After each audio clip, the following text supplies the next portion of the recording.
Hi everyone, welcome to my channel. I hope you all have had a wonderful week of school or work, whatever you're doing, and I'm very excited to talk to you today about a very relevant and prevalent issue that we're having these days, and that is winter hair care. Now I can honestly tell you that my hair has not looked this cute and curly for very long. In fact, last winter it looked like this.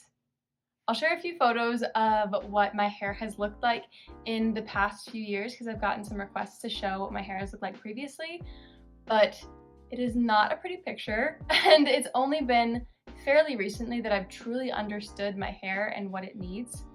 So this is a testament to you that you can find the best hair care for your hair to bring out your curls. But sometimes that changes in the wintertime. It is not fun when your hair has tons of breakage and split ends and is super dry and frizzy, and that's all because of the cold temperatures. But that is why I'm making this video to help you best understand how to take care of your hair in these cold winter months.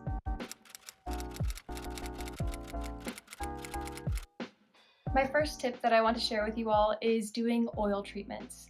This is super beneficial for your hair. It especially helps with high growth fatigue because you're putting it on usually as a pre-poo or a treatment that you do before you wash your hair. It really helps to reduce that high growth fatigue in your hair, and especially when you're out in the cold winter air, it's going to seal your hair better and make it less frizzy. Oiling is really good for your scalp health, to keep your scalp nice and healthy during the winter months, because that is an often forgotten one, and definitely helps with dandruff as well.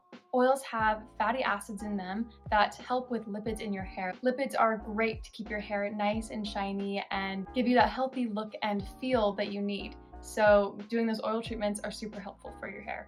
I would recommend doing them especially on your scalp, but you can also do them from the mid shaft to the ends. My next tip is to make sure that your hair is completely dry before you leave your house. This one is so important. As most of you probably know, water molecules expand when they freeze. So when your hair is wet, it's going to expand and make your hair so much more prone to breakage. You can see those pictures of people who go out in insane temperatures when their hair is cold and it's completely frozen on their head. They could snap their hair in half. That is a very extreme example, but so important to make sure that your hair is dry. Just do yourself a favor, make sure your hair is dry. Leave-in conditioners and hair oils. These are both super important and essential, honestly, to winter hair care. I use both of these fairly religiously. I usually do a few sprays of leave-in on my hair to detangle my hair, as well as just to protect my hair from damage, coating it with the conditioner. And it's the same with the hair oils. Hair oils not only lubricate your strands to prevent breakage, but they also seal your hair so that your hair shaft is covered with that hair oil. In turn, this makes winter a lot easier on your hair because it prevents frizz and prevents breakage. I've been super religious about using those leave-in conditioners and hair oils because recently I got a haircut, as maybe some of you have noticed, maybe not, it wasn't that much. But my next tip is to keep up on your trims. I have an example, a terrible example for you. I've been going to hair schools for the past year or so to get haircuts, and a lot of them are afraid to cut off a lot of hair if needed, because girls always come in and say, oh, just cut off enough for it to be healthy, keep the length. And so they're afraid to cut off what they need to. And so I went to just a regular adult hairdresser that's been doing this for years, and she cut off so much hair. She cut off like 3 inches. And I was shocked. I was so sad. But then I realized how much healthier my hair is now. My curls curl up so well at the bottom. My hair has never felt this healthy and thick. And I feel like all of my products just make my hair look so much better.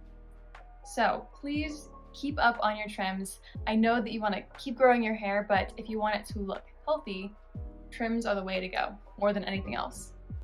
A crucial tip, it's gotta be a part of your winter hair care, deep conditioning once a week. Now if you're saying, why don't I just use a lot of conditioner, Lindsay? What's the point of doing a deep conditioner? let me tell you. Regular conditioners are a lot more fleeting to your hair. They're meant to be washed out, and the effects of the conditioner does not last as long. whereas deep conditioners go into the cuticle of your hair and really strengthen and condition your hair for a long-lasting effect, which in the wintertime is super, super important. Now, like I said, if you are washing your hair more often, only deep condition once a week. Because it is a very thick and powerful treatment, you only need to do it once a week. But I say no more, no less than once a week. If you are doing this to your hair, you will really see a difference in the strength and the look of your hair after a while. Next is something that I have gone by for a while now, and that is sleeping with a silk or satin pillowcase or a bonnet.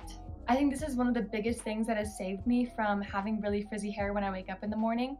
I have pretty manageable hair when I wake up, and I attribute that to my satin pillowcase. I just put my hair up in a hair tie like this. I also could use a satin scrunchie, and I put it up in a super high ponytail, also known as the pineapple in the hair business. And I'll just sleep on that with my satin pillowcase and wake up in the morning and my hair, well, usually looks good, depending on the hair day. Now, this is my last tip, quite possibly and arguably my most important tip. So if you've made it to the end of this video, thank you so much. Really appreciate it. This is the best tip. Get a shower filter. I've done quite a bit of research on shower filters recently, and I've just realized how much bad stuff is actually in your shower head if you don't have a shower filter. Now, there was a study done by a man named Professor Norman Pace at the University of Colorado, and he did a really interesting study about shower heads and the bacteria that's in them. He did a study of 50 shower heads across the country to see how many of them had bad microorganisms and bacteria in the shower head. He found that 60% of these shower heads had these microorganisms and bacteria that lead to bad conditions like pulmonary diseases. There's just nasty stuff all sprouting in your shower head. Not to freak you out, because as you can tell, many people have lived their whole life without a shower filter. But I can just tell you how beneficial it will be for you once you get one. You can also look at a map of what the hard water looks like in your area to see how bad it is. My area is a 9, and the worst you can get is an 11. So I assume that's pretty bad. But that can lead to dry, irritated skin, dry hair, irritation on the scalp. But some of the benefits that you will notice once you get a shower filter is that your face, your body, your hair will all be so much softer.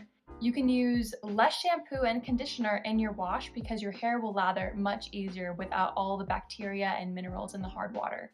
And also for you girls that have hair coloring, your hair coloring will last longer because there isn't as much buildup in your hair.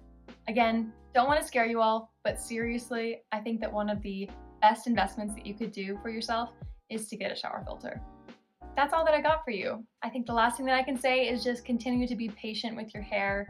Again, must I bring it up again? This is what my hair used to look like. Yeah, it took some time, but I'm so much better now.